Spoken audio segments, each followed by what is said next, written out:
Namaskar. Myself Sangeeta Rajput from Chandigarh. My qualification is BA, B.Ed, MA Hindi, History, Sociology, M.Ed, IRDA test clear, language teacher TET qualified, TGT TET qualified. Friends, मेरी video का जो आज का विषय है वो है संपूर्ण हिंदी साहित्य का अध्ययन 5 मिनट में।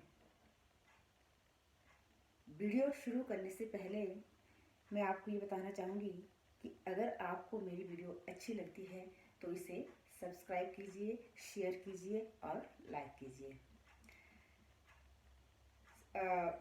वीडियो शुरू करने से पहले एक और चीज़ आपको बताना चाहती हूँ कि मेरे पास स्वयं खुद के बने हुए हैंडमेड नोट्स हैं हिंदी विषय को लेकर।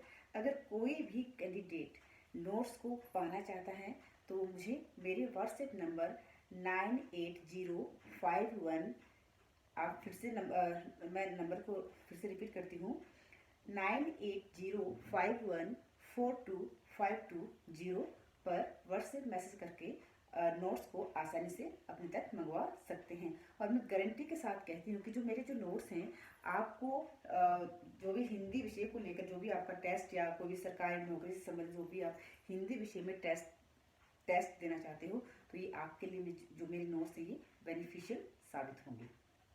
एक बार आजमा के देखिए।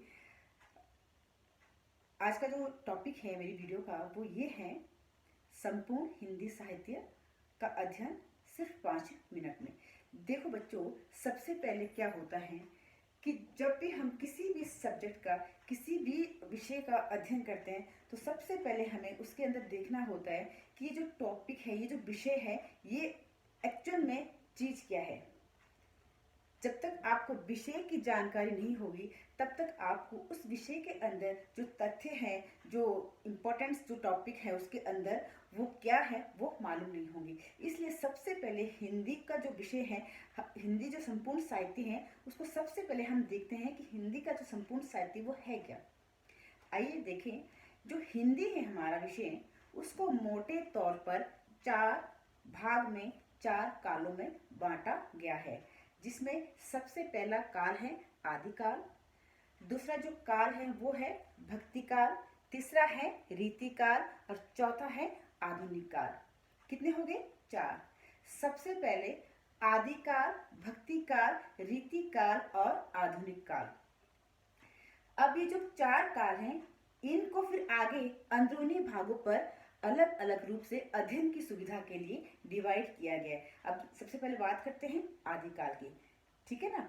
आदिकाल को अध्ययन की सुविधा के लिए विभिन्न विद्वानों ने अलग अलग तौर पर वर्गीकृत किया गया है, जिसमें सबसे पहले इसके अंदर क्या क्या चीजें हैं आदिकाल के अंदर वो मैं आपको बताने जा रही हूँ कि आदिकाल के अंदर हम किन किन चीजों का अध्ययन करते हैं। आइए जाने।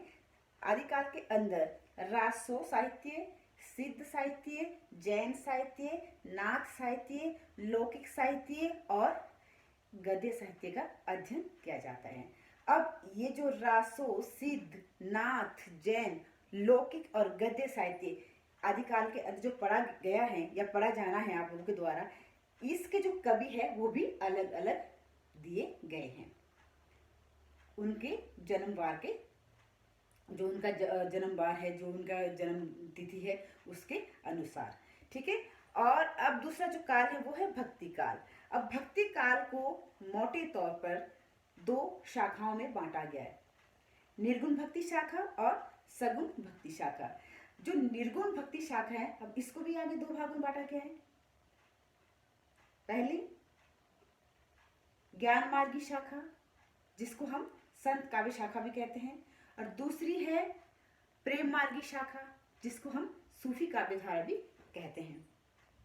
ये तो होगी निर्गुण भक्ति काव्य की शाखा है।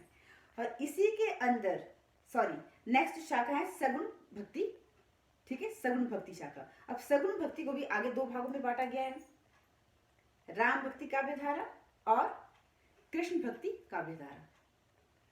अब जो राम भक्ति काव्य धारा है उनके जो कवि है वो भी अलग अलग है, कृष्ण भक्ति काव्य धारा है उनके जो कवि हैं वो भी अलग अलग हैं। ठीक है, इनके जो कवि है दोनों शाखाओं के मैं आपको कभी नेक्स्ट वीडियो में बताऊंगी। नेक्स्ट चलते हैं रीतिकाल। अब जो रीतिकाल है इसको भी पढ़ने में आसानी रहे इसलिए आचार्य रामचंद्र शुक्ल ने इसको 3 भागों में बांटा है, रीतिबद्ध, रीति सिद्ध और रीति मुक्त। रीतिबद्ध जो काव्य धारा है उसके प्रवर्तक जो है वो केशवदास जी को माना जाता है। अब जो रीति सिद्ध है उसके जो प्रसिद्ध कवि है वो बिहारी सत्यसेन जी है, जिनकी एक ही रचना थी मात्र, और उसी एक रचना से वो बहुत फेमस हुए हिंदी साहित्य में। अब तीसरी जो काव्य धारा है रीतिकाल की वो है रीति मुक्त या रीति स्वच्छंद धारा। इसके 4 बहुत मेन प्रसिद्ध कवि जो हैं वो है घनानंद बोधा आलम ठाकुर। ठीक है, रीतिकाल के अंतर्गत है 3 शाखाएं, कौन कौन सी? रीतिबद्ध, रीति सिद्ध और रीति मुक्त। अब चौथा जो हिंदी का काल है वो है आधुनिक काल। आधुनिक काल को विस्तृत काल भी कहा जाता है। ये बहुत मतलब इसके अंदर बहुत सा साहित्य मतलब बहुत से काल को इस मतलब बहुत से जो गद्य पद्य साहित्य इसके अंदर मिक्स हुआ और इसको अध्ययन की सुविधा के लिए फिर आगे अलग अलग कालों में बांटा गया। सबसे पहले पुनर्जागरण काल, जिसको भारतेंदु काल भी कहा जाता है, यानी भारतेंदु काल को पुनर्जागरण काल भी कहा जाता है, यानी भारतेंदु काल और पुनर्जागरण काल ये एक ही है। ठीक है। नंबर 2 द्विवेदी काल, जिसको हम जागरण सुधार काल के नाम से भी जानते हैं। तीसरा इसमें आया फिर छायावाद काल। ठीक है, और चौथा इसमें आया फिर छायावादोत्तर काल, यानी छायावाद के काल जो बाद आए उनको हम छायावादोत्तर काल, जिसको कि 2 भागों में बांटा गया है, प्रगति प्रयोगवाद काल और नवलेखन काल। ये तो हो गए हमारे हिंदी साहित्य के 4 काल, जिसको आगे अलग अलग भागों में बांटा गया है। फिर से रिपीट करती हूँ, आदि काल, भक्ति काल, रीति काल और आधुनिक काल। ठीक है, आदि काल, भक्ति काल, रीति काल और आधुनिक काल।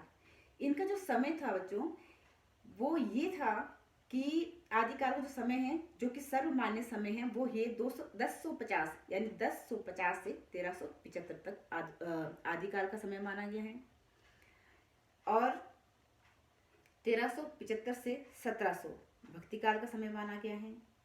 1700 से लेकर 1900 तक रीतिकाल का समय माना गया है। 1900 से अब तक वो जो है आधुनिक काल को माना गया है। तो ये छोटी सी जानकारी थी हिंदी साहित्य के बारे में। अगर आपको ये जानकारी मतलब ये जो चीज़ें हैं क्लियर हो जाती हैं तो इसके जो अंदर इन कालों के जो अंदर अध्ययन है वो आपको याद करने में या पढ़ने में आसानी रहेगी। धन्यवाद।